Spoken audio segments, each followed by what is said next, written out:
Jangan lupa like, subscribe, dan share ya. Ya, oke. Ini kalau mempersiapkan ngaji kitab Kasyifatus Sajah dikarang oleh Syekh Nawawi. Syekh Nawawi itu ulama top Indonesia yang hidup di Mekah, juga meninggal di Mekah. Dulu di antara kearifan buyut-buyut kami, leluhur kami, itu kalau cerita itu enggak apa-apa kamu mondok di Mekah di sana, tapi bawa pohon yang hidup di Indonesia. Jadi artinya membawa manhaj, metode dakwah yang bisa hidup di Indonesia. Ini penting kata Mbah Mun, karena wa ma arsalna min rasulin illa bilisani qaumi. Semua rasul diutus itu pasti sesuai kultur kaumnya. Saya punya sedikit cerita tentang kultur.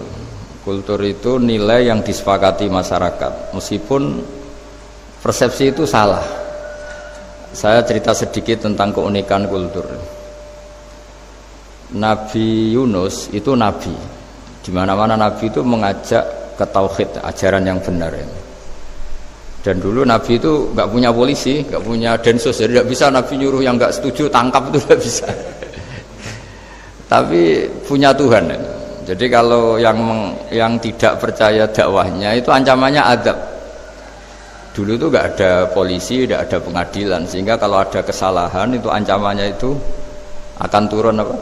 Azab, siksa itu. Sekarang kan kalau kita jadi pemimpin kan agak enak itu, punya keamanan, punya macam-macam lah. Singkat cerita, sudah dakwah sekian tahun itu umatnya nggak percaya kalau beliau seorang nabi, bahwa ajaran tauhid itu benar. Akhirnya cerita ini terkenal sekali, mungkin beberapa terputus ya, tapi terputus cerita ini saya ceritakan secara lengkap. Terus beliau cerita, ini waktu sudah lama saya dakwah, sudah lama saya sosialisasi itu tentang kebenaran, Anda tetap nggak iman ini 3 hari lagi pasti ada adab. 3 hari ada adab itu delalah masyarakatnya tuh kepikiran, jangan-jangan iya itu. Nah ketika jangan-jangan iya itu diintip, rumahnya Nabi Yunus itu diintip, ya agak aneh itu. Diintip delalah orangnya nggak ada itu. Kalau Quran bahasakan abaqo itu minggat itu pergi nggak pamit ya. Itu bahasanya abaqo itu minggat, meskipun kita tidak mungkin membahasakan Nabi itu minggat, tapi dibahasakan tindakan kan tidak mungkin karena nggak pamit itu. Jadi harus dibahasakan minggat itu. Quran sendiri bahasakan abaqo. Nah cara berpikir masyarakat gini, kalau kampung ini mau dibalik sama Allah, mau ada adab, logikanya yang tahu akan ada adab itu pasti sudah pergi. Padahal Nabi Yunus pergi ini bukan karena takut adab, mangkel, sengiai suwi gagal seminggat ya kan gitu. Jadi ada kiai minggat itu ya ada dalilnya, karena dulu itu kalau mangkel itu suami mangkel istri itu ya harus minggat, istri ya harus minggat. Dulu itu ya boleh, maksudnya boleh itu ya kalau darurat ya minggat sedikit lah, tidak apa-apa. Nah, Nabi Yunus itu minggat tadi, abaqo itu kalau dalam bahasa Arab pergi gak pamit ya. Kalau orang Jawa bilang minggat. Kalau itu sebenarnya saking mangkelnya, saking emosinya, beliau akhirnya meninggalkan kaumnya tanpa pamit. Tapi kaumnya itu menjadi tahu bahwa ini serius Yunus, buktinya dia agak berani di kampung, berarti mau ada adab betul itu.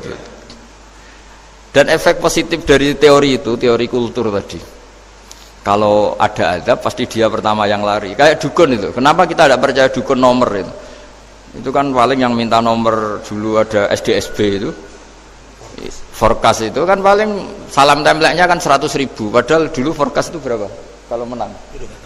Kan miliaran ya, juta. Itu untuk kultur kita agak percaya dukun kan, ngapain ngumpulin uang 100.000, kalau dia tahu nomornya kan mendingan tombok sendiri gitu. Itu kan jadi orang itu mesti punya teori umum untuk membenarkan sesuatu atau membohongkan itu. Akhirnya umatnya Nabi Yunus itu iman. Iman itu artinya percaya kalau ini tidak main-main. Buktinya Nabi Yunus gak berani di situ. Akhirnya mereka tobat. Saat itu juga mereka wiridan di lapangan, terus semua kesalahannya diselesaikan. Sampai ada rumah yang sudah dibangun permanen karena di tanah tetangga, dirobohkan saat itu juga. Bahkan ada batu yang dulu nyuri, satu dua batu yang dulu hasil nyuri, saat itu juga dirobohkan, dikembalikan sama yang punya. Wah, hari itu semua kedoliman diselesaikan. Ini penting saya utarakan, jadi tobat itu tidak hanya istighfar. Kalau istighfar ribet, tobatnya orang punya utang terus istighfar gitu kan ribet. Kan ribet itu. Ada punya utang terus minta maaf itu kan ribet itu. Harus diselesaikan itu. Tobat. Tobat diterima sama Allah. Batas akhir finish dari harusnya ada adab misalnya Senin, Selasa, Rabu, harusnya Rabu itu sudah kena adab. Ternyata Rabu itu tidak kena adab. Nabi Yunus sebetulnya juga penasaran kampungnya itu kena adab enggak. Dilihat dari jauh ternyata enggak. Tambah kecewa dia. Gitu. Wah, ini saya kalau pulang pasti dibunuh karena saya dianggap pembohong. Di masyarakat situ ada aturan siapa yang bohong dibunuh. Padahal Nabi Yunus ngumumkan nanti Rabu ada adab. Kira-kira gitu lah. Ternyata Rabu itu tidak ada adab, makanya dia sudah di batas kampung kembali minggat lagi karena nanti pulang pasti dibunuh karena dia dianggap bohong. Ya akhirnya masyhur itu, terus dia ikut nelayan sekenanya, yang penting lari dari kampung, ikut nelayan sekenanya. Zaman itu, ini saya ulang lagi zaman itu. Nanti ini efeknya nanti ke tauhid. Zaman itu para nelayan tuh kayak sepakat, kalau ada kapal atau perahu kok mau tenggelam, itu pasti ada yang minggat. Artinya minggat itu pergi tidak terhormat itu. Terus fasahama fakana minal mudkhadin. Nah, dulu itu orang sudah punya peradaban. Ini cerita kultur, sudah punya peradaban. Punya peradaban. Ya sekarang gini, kalau nyemplungkan salah satu kan tidak adil diundi. Ternyata yang keluar dia Nabi Yunus. Terus mereka tahu ini orang nggak pantas dikorbankan. Dan Nabi di mana-mana itu ganteng. Memang Allah itu punya sunah itu unik. Nabi itu harus paling ganteng di kampungnya, nasabnya juga harus paling baik, kabar-kabarnya juga istrinya harus paling cantik. Itu memang aturannya gitu. Nggak tahu saya. Dulu saya juga janggal. Kenapa Nabi aturannya harus gitu? Tak angen-angen di pemimpin elek isin itu. Maksudnya misalnya pemimpin dia pesak keriting itu kan piye gitu rasanya itu. Jadi Nabi itu pasti itu paling ganteng di kampungnya, terus dari nasab ya terbaik, terus rata-rata istrinya itu ya selain solihah itu ya paling cantik. Karena ya dibully kan, sawar tidak jadi Nabi, bujune elek kan ya ribet kalau misalnya ada yang bully gitu kan juga ribet. Singkat cerita terus dia akhirnya ditenggelamkan, dibuang karena beliau seorang Nabi, faltaqamahul khut, beliau ditelan ya. Iltikom itu tidak digigit, ditelan ya. Karena ditelan beliau tidak ngalami dikunyah, ditelan. Iltikom itu ditelan karena beliau seorang Nabi. Di dalam batnil khut itu di perut itu dia wiridan, dan barokahnya wiridan itu perut ikan ini menjadi masjid. Dia nyaman di situ, nyaman karena terus ngalami karomah lah. Andikan wali itu ngalamin karomah. Nah, kesimpulan dari cerita ini itu apa? Masyarakat itu akan selalu dengan kulturnya sendiri. Para nabi juga punya kultur sendiri. Dan Allah yang ngelola itu semua. Saya ulang lagi, Allah yang ngelola itu semua. Makanya terus dua kultur ini kalau Allah menghendaki itu gampang sekali. Akhirnya yang terjadi apa? Nabi Yunus ya dikasih sanksi Allah karena pergi tidak pamit. Masyarakatnya justru enggak karena tobat. Dan tobatnya masyarakatnya ini karena kekeliruan Nabi Yunus. Keliru dengan makna bukan dosa. Andai kan Nabi Yunus saat itu kok di rumah ingin menyaksikan adab, itu masyarakat mesti gak percaya kan ada adab. Mau ada adab kok dia di rumah gitu. Jadi unik, Allah cara ngelola masyarakat itu unik. Nah, dari keunikan-keunikan cara Allah ini kemudian lahirlah ilmu yang bernama ilmu tauhid, ilmu tawakal, ilmu pasrah nang pangeran itu. Karena kemarin pas Pak Yusuf sama Bu Sulis sowan saya itu tak beri cerita agama itu milik Allah, sehingga teori yang dikatakan manusia itu ya teori saja, tetap semua itu di tangan Allah. Ya saya saat itu cerita, misalnya saya ditanya ini besi, materi besi dengan kaca itu kuat mana, mesti kita menjawab kuat besi, tapi saya yang mengendalikan besi dan kaca. Ternyata saya punya merencanakan menghancurkan besi, menetapkan kaca ini tak simpan, akhirnya puluhan tahun. Yang ini saya rencanakan saya hancurkan itu. Andai kan si yang menjawab tadi tahu rencana saya, mesti kuat bilang kuat kaca. Gitu. Makanya contoh paling gampang tadi, dinosaurus itu hewan paling kuat malah musnah itu. Pitik yang nggak kuat sampai sekarang. Gitu. Karena Allah bikin dinosaurus itu punya rencana hancurkan itu. Sementara ayam enggak lah, gue rame-rame dunia gitu. Sehingga ya sudah. Nah, agama itu seperti itu. Agama itu sesuai rencana Tuhan. Sehingga ini cerita Nabi. Sehingga Nabi itu kadang nggak tahu bedanya antara sesuatu yang punya data, punya perangkat-perangkat untuk menuju A misalnya. Itu nggak tahu bedanya. Jadi kalau Nabi ditanya misalnya gini, onta itu lahir dari betinanya, dari indukannya bisa? Ya bisa. Lahir dari batu, jawabnya ya bisa. Kalau dia seorang Nabi pasti jawab bisa. Kalau Nabi loh ya, bukan direktur mandiri, Nabi. Itu mesti jawabnya bisa. Jadi kalau Nabi ditanya, mata air itu keluar dari bumi kedalaman 7 meter, bisa. Keluar dari sini, dari meja, jawabannya ya bisa. Karena Nabi itu saking dekatnya Allah, tahu betul bahwa perangkat di dunia ini tidak bisa mendikte Allah. Semua itu kehendak Allah. Logika yang terbangun Nabi itu sebenarnya gampang ya. Kalau kita teliti itu, hanya gampang itu sesuatu yang benar itu pasti bisa dijelaskan secara gampang. Nah ini ngaji tauhid biar tidak terlalu berteori terus. Karena kalau saya cerita uang pinter jenengan. Dan saya tidak ingin pinter tentang uang. Tak beri contoh. Nggak, ini supaya nanti kalau sampean suatu saat meninggal ketemu mungkar nakir itu tahu cara menghadapi. Nanti tak warai tekniknya itu.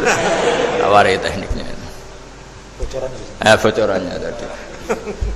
Makanya ada cerita agama ini baik sekali. Orang bocorkan ujian nasional itu kriminal, bisa ditangkap Pak Rosidi itu. Tapi agama ini pertanyaan mungkar nakir dibocorkan semua kiai. Itu nggak ditangkap sama mungkar nakir.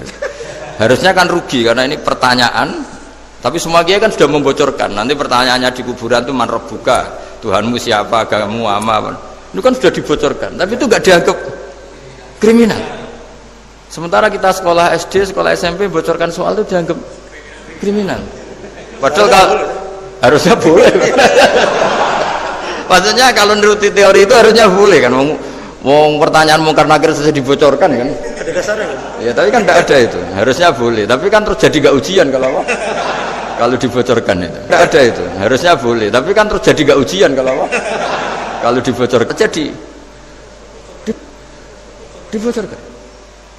Kurang apanya baiknya agama ini? Pertanyaan sepenting itu dibocorkan. Dan kiai-kiai nggak ditangkap sama mungkar nakir ya ada itu.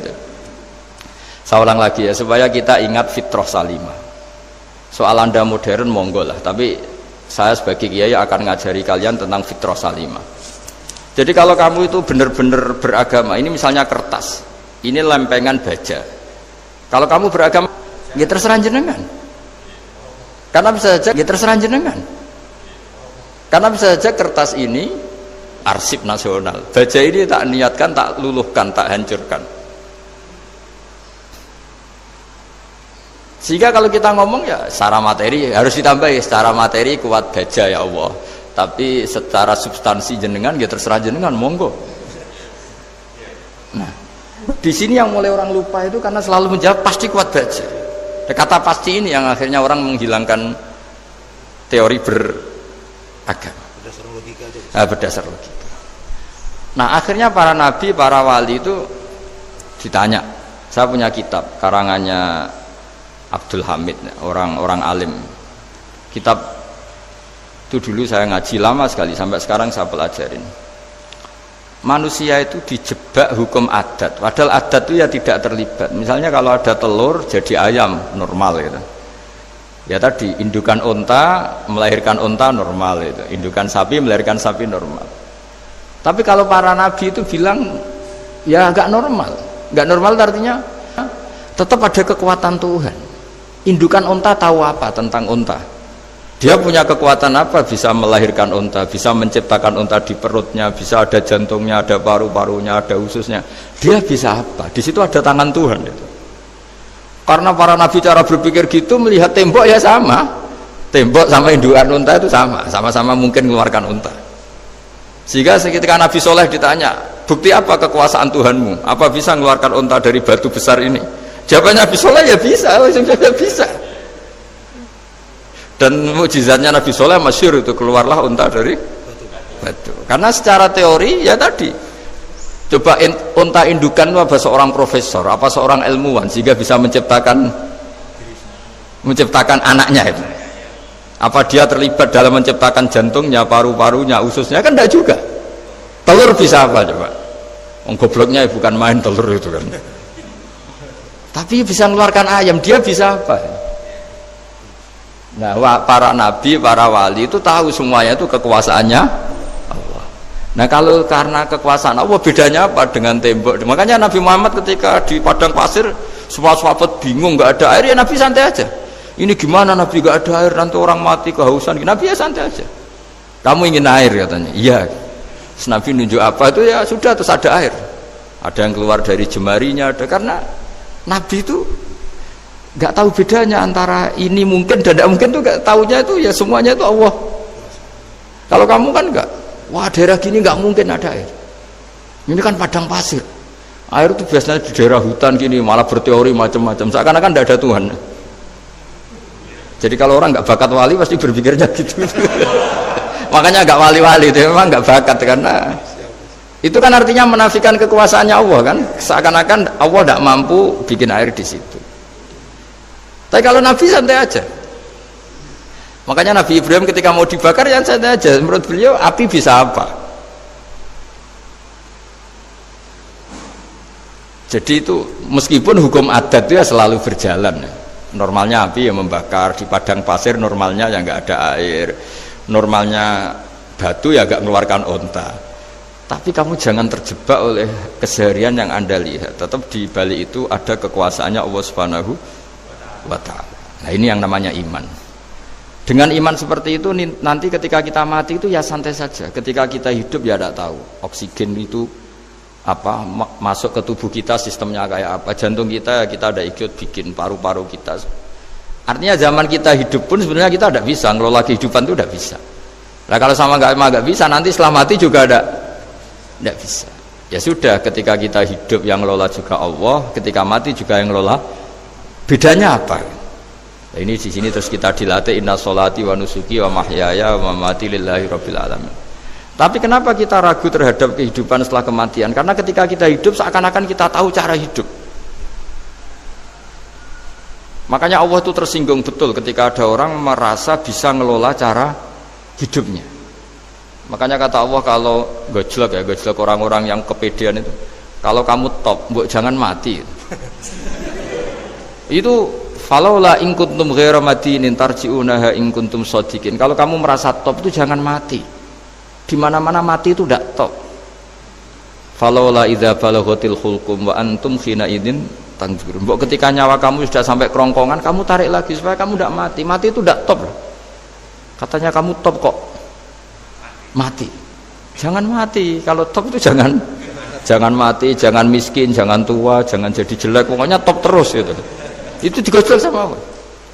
Tapi orang itu lupa bahwa nah ketika sehat begini kita seakan-akan ngelola kehidupan. Nah gara-gara merasa ngelola seakan-akan kalau mati lalu saya gimana ya kalau mati? Di kuburan ngapain? Terus kantornya gimana, kerjanya di mana? Ya tidak usah begitu. Nah ini di sini pentingnya tauhid. Orang dilatih berpikir al-khalqul awal. Afa'ayina bil khalqil awal.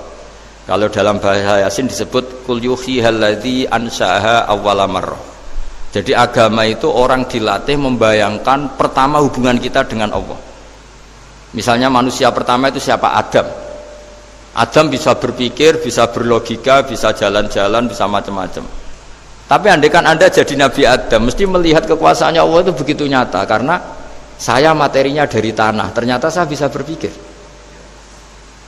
Betapa kudrohnya Allah, kekuasaan Allah, tanah yang benda mati bisa berpikir. Sekarang jadi saya. Sehingga ketemu, kira-kira Nabi Adam kalau ketemu tanah itu ya, kalau mau maksiat, wah ini tanah ini pasti komplain. Nah di sini pentingnya beragama. Sehingga ketika Rasulullah ngendikan, jika kamu memperbanyak sholat, maka tanah-tanah ini bersaksi terhadap sholat kamu. Jika kamu maksiat, juga tanah-tanah ini menjadi saksi pemberat. Itu kamu tidak jagal sama sekali, karena manusia pertama yang bernama Adam yang bisa berpikir itu materinya dari tanah. Jika kita tidak janggal ketika tanah disetatuskan bisa bersaksi. Tapi setelah kamu berpikir tanah itu bisa dicangkul, bisa dijadikan berhala, dijadikan kendi, dijadikan macam, seakan-akan tanah itu ya benda yang tidak penting. Tapi Nabi itu beda dengan kalian.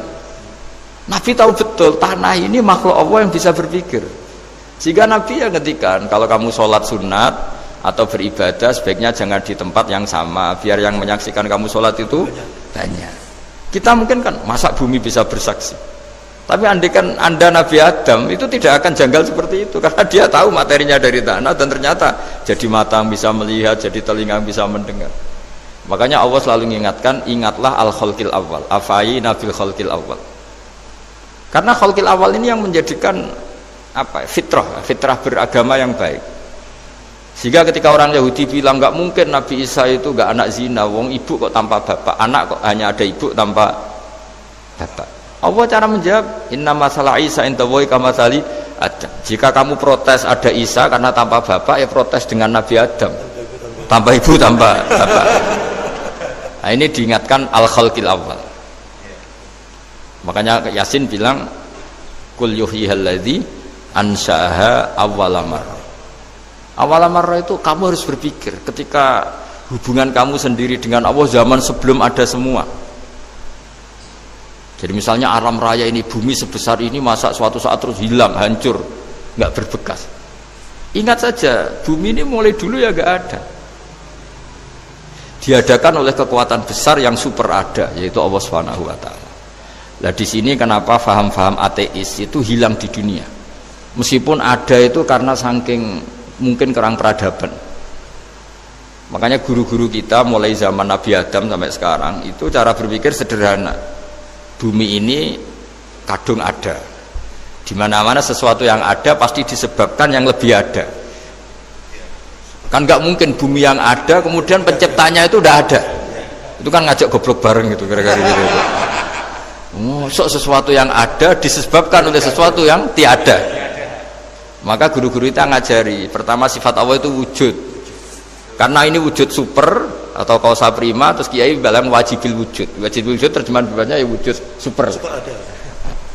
Karena wujudnya Allah itu yang mempengaruhi ya semua alam raya ini, dia harus di depan.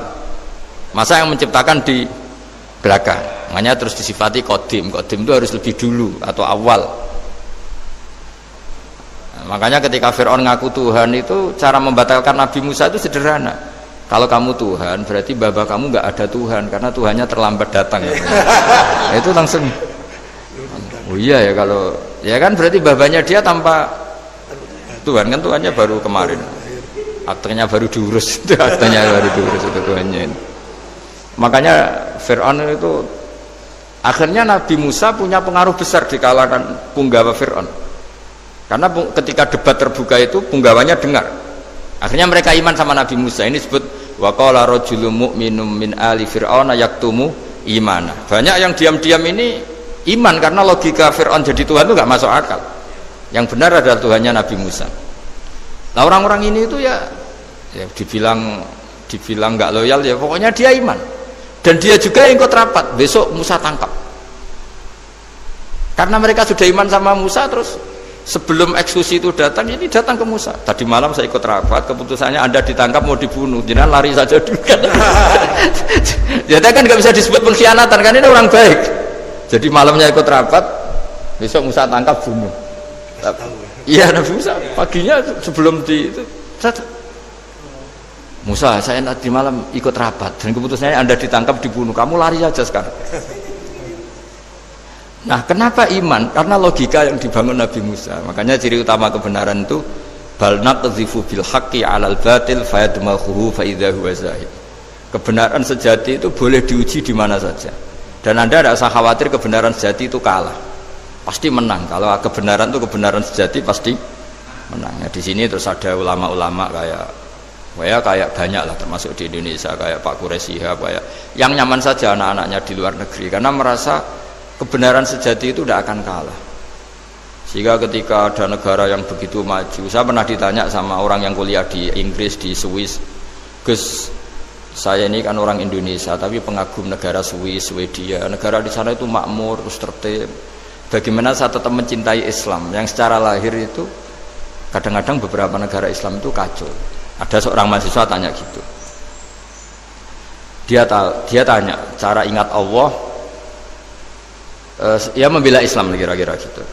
Terus saya berita, tak kasih tahu dia, ketika Anda muji negara-negara itu makmur, sejahtera, itu sebetulnya tetap utang jasa terbesar itu sama Tuhan. Pejabat bisa apa ketika Allah misalnya nggak bikin air? Negara bisa apa misalnya ketika Allah itu nggak bikin oksigen ini? Tetap semua ketertiban itu karena kehendak Allah. Berarti utang jasa kamu di negara manapun tetap sama Allah, bukan pada yang lain. Bahwa ada hukum sosial manusia, oke lah, kedua, ketiga, dia harus terima. Hanya dia sadar. Nah, masalahnya kita ketika di negara yang makmur gitu, pikiran kita, oh, presidennya hebat, menterinya hebat, tata sosialnya hebat. Oke, nggak apa-apa, muji manusia itu nggak apa-apa. Tapi tetap itu semua di bawah muji Allah Subhanahu wa Ta'ala. Ada air begini ciptaan Allah, ada oksigen sehat ciptaannya Allah, sehingga muji pertama itu kepada apa artinya kehebatan manusia ketika ada gempa besar, ada likuifaksi, ada macam-macam. Nah, maksud saya ngaji di sini ingat Allah itu dengan cara seperti itu, sehingga ketika kita hidup di negara manapun ya utang jasa pertama pikiran kita sama Allah Subhanahu wa Ta'ala. Tapi kalau enggak, kamu terjebak hukum adat tadi, di mana-mana ayam itu yang mengeluarkan telur, telur mengeluarkan ayam, nggak bisa batu ini mengeluarkan ayam, keliru kamu. Ketika ayam mengeluarkan telur, memangnya ayam itu bisa? Apa dia berpikir sekolah dulu gimana ya cara punya telur? Kan tidak juga, tidak berkehendak juga. Apa ketika mata kamu bisa melihat terus kamu merencanakan gimana ya mata supaya bisa melihat? Ya tahu-tahu sudah melihat. Di sini disebut afa'ayina bil khalqil awal ansa'aha awalan marrah wa huwa alladhi yabda'ul khalqa tsumma yu'iduhu wa huwa ahwanu alaih. Allah selalu mengingatkan. Nah, iman yang baik itu iman yang seperti saya utarakan tadi. Kamu ingat kekuasaan Allah ketika belum ada apa-apa. Kalau belum ada apa-apa ya Allah bikin manusia itu dari tanah, bikin ayam ya dari tanah, bikin sapi ya dari tanah, bahkan semuanya dari ketiadaan. Nah, dengan iman seperti itu, nanti kalau kamu ngaji hadis, Nabi bisa mengeluarkan air dari apa? Dari jemarinya. Terus Nabi Ibrahim dibakar gak apa-apa. Nabi Soleh bisa mengeluarkan unta dari batu besar. Nabi Musa bisa menyibak laut hanya dengan tongkatnya. Itu semuanya kamu tidak jangka. Karena tadi ingat bahwa kekuasaan Allah itu tidak terbatas. Itu cara iman yang benar. Sehingga nanti ketika kita mati juga gitu. Ketika kita hidup ya tidak bisa ngatur jantung kita, paru-paru kita, pasti sama lah. Setelah kita mati juga gak bisa ngatur, yang hanya ngatur Allah Subhanahu wa Ta'ala. Hidup kita dalam kendali Allah, mati kita dalam kendali Allah. Ya sudah, terus kita mati ya nyaman saja. Saking nyamannya itu orang-orang soleh kalau mati itu jarang berdoa. Bukan karena apa-apa, kalau berdoa itu resikonya kan gini, mustajab ndak ya, dikabulkan ndak itu. Itu menjadikan setan punya peluang masuk, diganggu.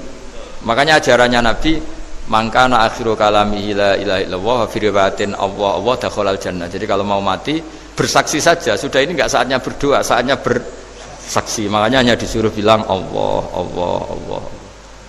Dan supaya ini menjadi akhir kalimat. Sehingga nanti keren lah. Ketika ketemu Allah, apa akhir kalimat kamu yang kamu lafadzkan? Allah, Allah.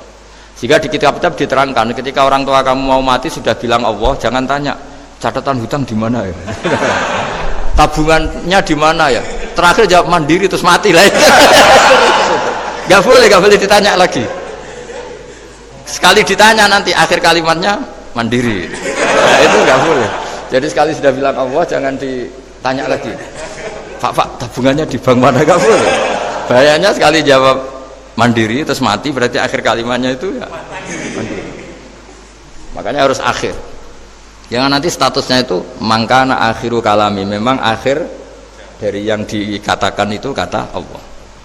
Nah sebetulnya teks hadis itu la ilaha illallah. Ini pinternya Kiai Jawa. Lagi-lagi kembali ke kultur. Kiai Jawa itu kiai yang bisa modifikasi kultur. Sebetulnya kalimat hadis itu yang masyhur, itu yang populer itu la ilaha illallah. Tapi Kiai Jawa itu, dan itu ngikuti kitab-kitab Arab juga, kitab-kitab. La ilaha illallah itu resikonya tinggi karena di situ kan tiada Tuhan yang berhak disembah kecuali Allah. Ada kata la ilaha ini. Nah takutnya pas la ilaha sudah mati. Nah karena itu ada resiko la ilaha gak khatam, berarti tiada Tuhan. Nah, sehingga karena ini dianggap riskan, ya terus Kiai Jawa ngajari sudah lah, gak usah kepanjangan ya sudah Allah. Jadi itu sudah agak-agak rekayasa lah, agak-agak istihad gitu. Maksudnya istihad itu sebenarnya teks panduannya itu la ilaha illallah. Teks panduannya. Tapi kiai-kiai itu tentu yang paling tahu tentang kehendak Nabi karena nekuni ilmu itu lama sekali. Kita ngikuti cara-cara ditentukan para kiai. Karena tadi la ilaha illallah itu kan ada kalimat yang tadi ya, tiada Tuhan kan. Nah, kata tiada Tuhan ini yang dianggap riskan kalau nggak khatam. Daripada potensi itu terus kiai-kiai ya agak-agak improvisasi lah, itu memang ya sudahlah Allah. Nah supaya itu menjadi akhir kalimah, ya saya ulang lagi menjadi apa? Akhir kalimah. Setelah itu kata kitab-kitab jangan tanya hal lain. Ya sekali ditanya nanti dia akan ngelafatkan hal lain itu. Ya tadi misalnya tabungannya di mana? Gitu. Kan bisa jawab di sini. Nah, yang ribet kalau wong kuno itu neng laci, neng sorogan. Berarti kalimat terakhirnya ya laci sorogan itu. Nah, sehingga terus itu pinternya guru-guru kita. Jadi saya ulang lagi ini yang terakhir saya pesen, latihlah iman seperti imannya para ulama, para aulia, syukur-syukur yang dekati imannya para nabi. Itu cara berpikir tuh al-khalqul awal. Afa'ayina bil khalqil awal. Qul yuhyihal ladzi ansaha. Nah, yang terakhir saya pernah ditanya, ya agak gojekan, agak guyon, tapi saya ditanya. Saya itu nggak bisa melihat, Gus. Aneh orang Afrika itu kan, misalnya ada Miss Afrika itu di sana itu orang paling cantik, malah kadang itu ada kriminal gitu karena orang Afrika merkosa Miss Afrika itu kata orang Indonesia dikekno aku ora doyan gitu. Itu kan itu lah, ini kan secara syariat mungkin lelaki itu punya rasa dengan perempuan itu ya kalau berpakaian serono atau gimana secara teori. Tapi sebetulnya oke itu benar. Tapi sebetulnya ada ansaaha awala bar. Orang Indonesia itu didesain gak suka orang Afrika. Orang Afrika ya didesain gak suka orang Indonesia. Sehingga orang-orang Afrika kalau melihat orang Indonesia yang caling cantik mungkin ya iskal. Wong cempeh kayak gampang gitu kok cantik. Gitu. Mungkin perasaannya cowok-cowok Afrika ya gitu. Itu cantiknya di mana?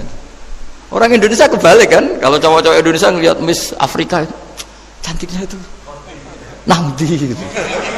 Kok sampai ada pemerkosaan tuh apa itu? Nah itu menunjukkan Allah yang Maha Kuasa. Allah tuh mendesain gennya orang sana. Beda dengan kita. Ya itu bukti bahwa Allah itu nggak bisa. Ya sudah semuanya itu Allah yang mendesain. Itu bukti bahwa manusia itu bisa apa di depan kita. Orang kayak Afrika kok disuruh bilang cantik, kita kan protes. Cantiknya di mana? Mungkin orang sana juga protes ke kita. Orang Jawa cempeh itu kok cantiknya dia. Itu orang-orang Indonesia kalau ngelihat bule cantik itu kan ketemukan janggal. Orang-orang Jogja, bule wayune nang ndi gitu. Kulitnya gitu kan sama mereka juga bilang kita mungkin seperti itu. Itu namanya didesain ansaaha awal apa? Marrah. Sudah memang desainnya seperti itu. Nah di sini supaya kita ingat, nah ingat bahwa hati juga gitu. Ketika kita cinta istri itu janggal betul kalau terjadi konflik. Tapi kalau sedang konflik itu janggal betul terjadi perdamaian. Nak lagi mau ngangkel itu ya problem betul. Nah ini di sini pentingnya iman. Orang terus disuruh berdoa ya muqallibal qulub tsabbit qalbi ala dini, karena kita tidak tahu cara berpikir. Ada perempuan cantik sering merengut, pecintanya ya banyak, dianggap pemikir serius. Tapi kalau baru gedeng namanya ya merengut, bukan pemikir. Orang senyum itu kita seneng gitu. Tapi kalau baru gak seneng, murahan guyu. Itu jadi manusia itu unik. Hanya sama, tapi cara nganalisis beda. Tinggal sedang seneng apa enggak. Lucu kan? Ada orang anteng di rumah, itu kalau lagi seneng ya, oh itu anteng gak banyak ngeluyur. Tapi baru gak seneng, seneng ngomah ya nganggur. Nah, itu kita tidak pernah tahu. Kita simpulkan apa itu tidak pernah tahu. Makanya wisata, pernah ada orang wisata datang ke sini tak nasihatin. Orang wisata itu kan seneng di kampung-kampung yang terbelakang gitu, melihat orang manusia pohon, melihat apa. Terus saya bilang, itu kan kasihan kan, masa manusia jadi objek. Bahkan bayangannya ya kalau mereka jadi modern jadi gak menarik kan. Padahal kita yang orang pendidikan kan inginnya mereka terentas lah dari kultur itu. Ya itu kan gak sambung kan. Yang satu bilang unik, masyarakatnya masih unik, masih naik-naik pohon. Tapi bagi orang pendidikan kan tersiksa kan, ini bangsa kita, warga kita kok masih seperti itu. Makanya orang wisata itu nasihati, kamu ke sana itu niat melihat apa niat mengentas? Kalau niat mengentas tak jamin ada pahala. Bagus, mau niat mengentas katanya. Niatnya baru sekarang apa mulai dulu-dulu? Baru sekarang. Ya ini cerita dari manusia itu semudah itu, Pak. Nah, setelah kamu ngaji ini, kamu tidak akan janggal terhadap kenapa Nabi itu begitu santai. Ketika tadi makanan misalnya satu wadah itu cukup untuk orang 300. Sampai Jabir yang ngundang Nabi kan hanya kambing kecil, cukup orang 6. Ternyata Nabi ngajak orang 300 lebih. Tapi Nabi bilang ya sudah semuanya makan cukup. Kata-kata Nabi kan, zaman dulu belum ada beras, belum ada Allah itu bisa kok mengenyangkan malaikat tanpa makan gitu. Susahnya apa ngenyangkan manusianya dengan nasi sedikit itu ya Nabi ya santai aja, semuanya kenyang santai. Ya ini itu iman-iman yang sudah benar-benar awal amarah, sudah Allah tidak harus terdikte oleh nasi. Kalau nasi sedikit harus cukup orang sedikit, kalau banyak harus orang banyak. Allah tidak perlu kena aturan itu semua, tidak perlu. Misalnya ini Tuhan kata kok kamu atur itu gimana, tidak bisa. Ya Pak Bakar hanya ngaji ini insya Allah Anda setelah baca mukjizat keramat itu tidak istilah. Ya, saya kira demikian. Assalamualaikum warahmatullahi wabarakatuh. Waalaikumsalam warahmatullahi wabarakatuh. Terima kasih sekali Gus Baha atas tausiahnya. Terinfo dari panitia ada ratusan pertanyaan Gus. Tapi ya sudah ditulis panitia 2 pertanyaan ya Gus. Wah banyak betul. 2 Gus. Baik, saya bacakan langsung 2 atau satu-satu Gus? Langsung 2 aja. Baik, pertanyaan pertama dari Pak Andi, perwakilan dari Blora Gus.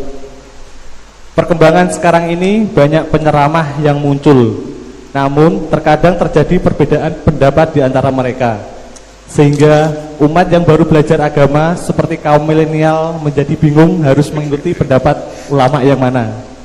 Bagaimana menyikapi hal tersebut Gus?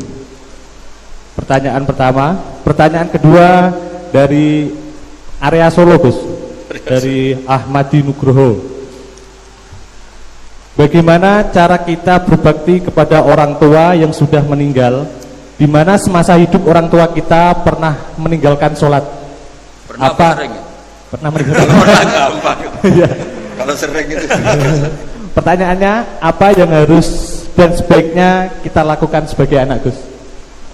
Enggak Gus.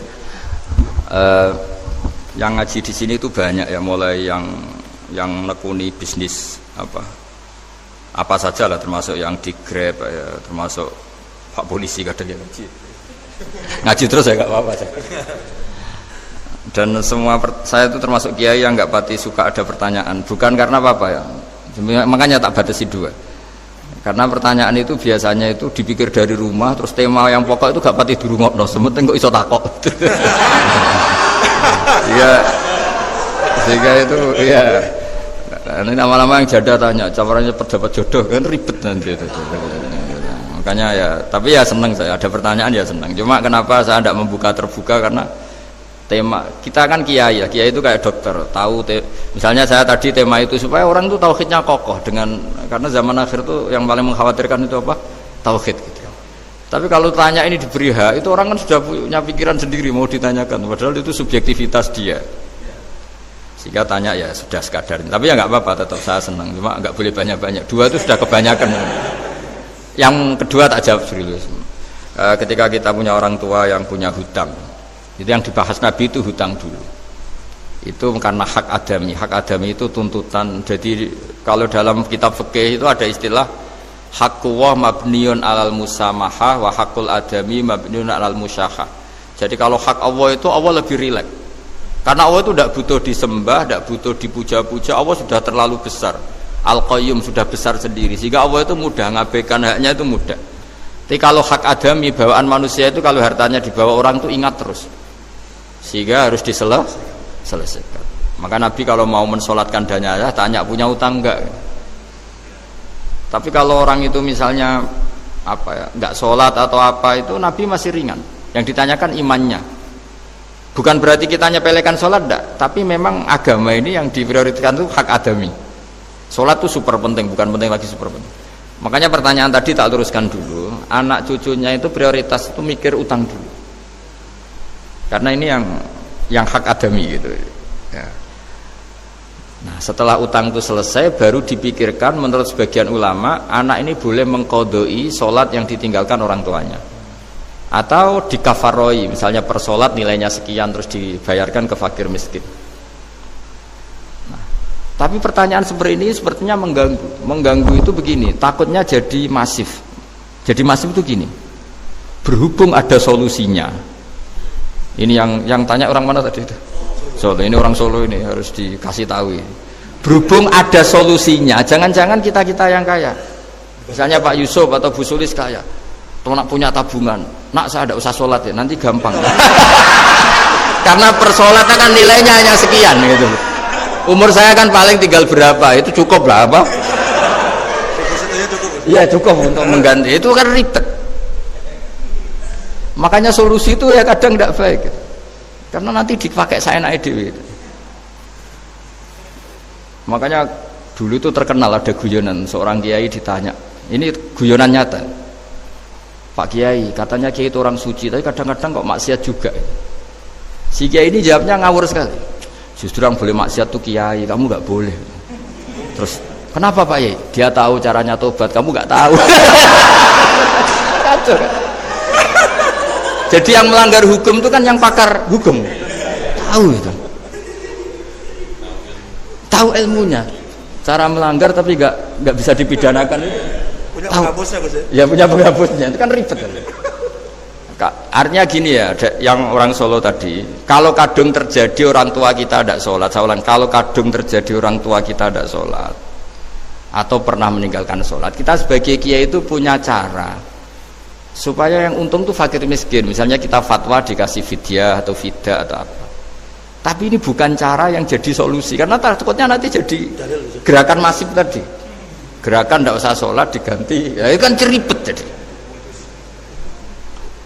Tapi kalau sampai ingin berbuat baik sama orang tua yang nggak pernah sholat, saran saya satu, hak adaminya selesaikan dulu, karena memang dalam syariat Islam nomor 1 itu hak masyhur itu kan, ketika ada jenazah Nabi itu nggak tanya orang itu sholat nggak, dan tanya kan punya utang nggak gitu.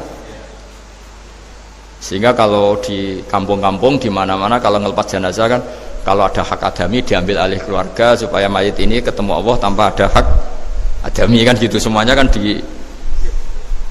ya kan yang diselesaikan kan adami dulu, utang piutang itu tadi. Ya gitu ya, jadi tidak semua solusi itu baik, karena takutnya tadi itu apa? Jadi gerakan tadi. Makanya kita jadi kiai sering bingung gitu, karena mau nggak fatwa itu ada yang tanya, mau fatwa takutnya tadi. Misalnya kita kan paling umurnya tinggal berapa, dihitung saja per sholat, terus bilang ke anaknya, nak saya tidak usah sholat, nanti ini aja bayarkan Kan jadi ribet. Nah, yang pertanyaan pertama tadi tentang apa? Yang banyaknya ini Gus, penceramah-penceramah. Menceramah. Itu agak provokatif.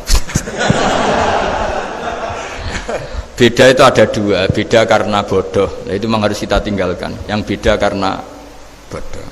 Ada beda karena rumus ilmu. Itu harus kita hormati.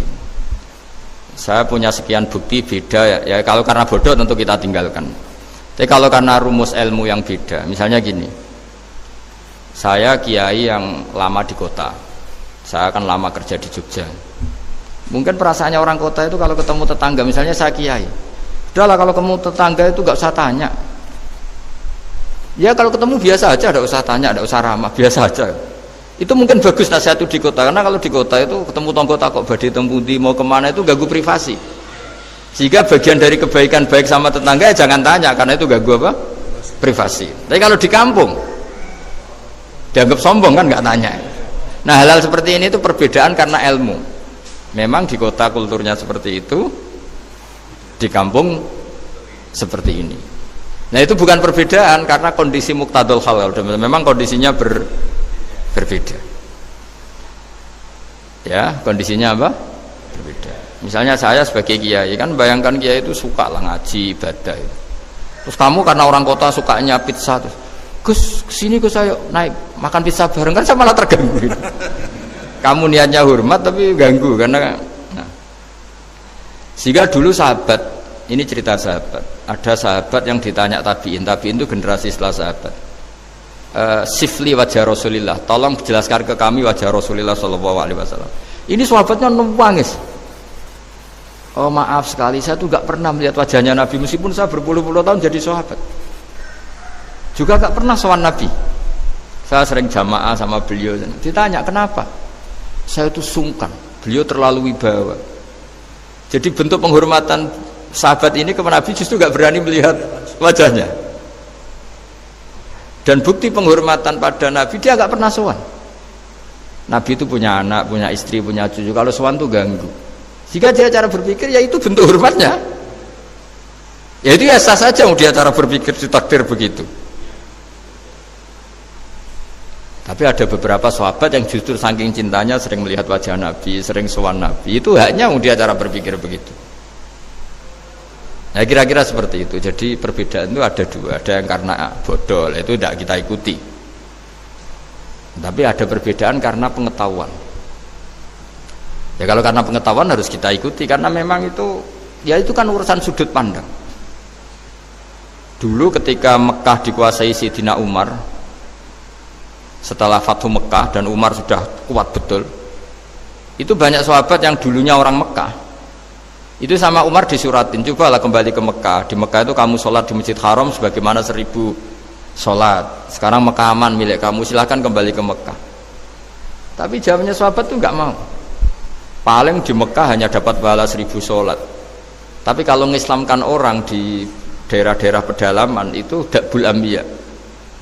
Ciri khas Nabi itu yang membenarkan orang itu, bukan di satu tempat. Terus sampai nambahi surat ini, wa alam anal ardo lam tuqaddis ahad, dan bumi itu tidak bisa loh mensucikan orang. Abu Lahab itu orang Mekah, Abu Jahal orang Mekah, tapi tetap begitu. Akhirnya jenis ini berpikir, ya sudah agak di Mekah nggak apa-apa. Andai kan Mekah itu bisa mensucikan orang, nggak ada Abu Jahal, nggak ada Abu Lahab. Akhirnya para sahabat nggak kembali ke Mekah, tapi berkelana ke Syria, ke Sam. Akhirnya ada Islam di mana-mana. Tapi ada juga yang Mekah itu kota suci, harus diisi orang-orang suci supaya yang brengsek-brengsek nggak di sana. Ya sudah cara berpikir begitu. Nah ini cerita ya. Jadi sudah kalau perbedaan karena ilmu, ya sudah memang karena ilmu. Nah itu nggak apa-apa. Nah kalau sampean tanya, lalu bedanya apa Gus? Yang beda karena ilmu karena ya lihat saja kalau dia orang pinter bacanya banyak berarti bedanya karena ilmu. Tapi kalau nggak pinter kok berbeda ya berarti karena nggak tahu. Ya kira-kira.